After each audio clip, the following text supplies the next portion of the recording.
What's up mga kapuso, magandang araw pong muli sa lahat. Ito po ang mga ganap na dapat po natin abangan mamaya dito lamang po sa Lilit Matias, Attorney Atlo.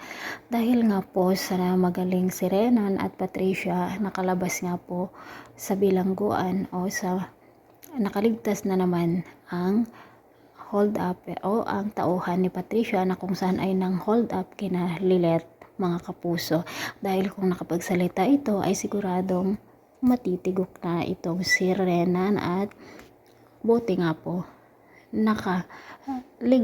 nakalabas ang hold upper at ito nga ay pinahirapan ni Renan dahil napakatanga daw po ito.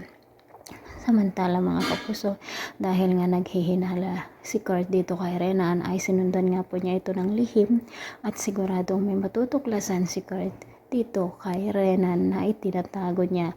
Hindi naman na makapagtiis si Sabrina dahil sa pananakit ni Renan sa kanya, kung kaya't magsasalita na nga po siya at magsasabi kay Lilet ng katotohanan at siguradong ibibigay niya kay Lilet ang video na kung saan ay nakuha niya para sa ganun ay ito ang magiging proof of evidence nitong si Lilet laban kay Renan mga kapuso para mailigtas niya ang kanyang kapatid dito sa kagaguhan ng kanyang fiancé na si Renan habang maaga pa, habang hindi pa sila ikinakasal.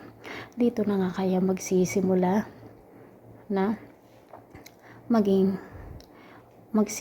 na ang pananagot ni Renan at Patricia sa kanilang mga kasalanan mga kapuso. So abangan po natin.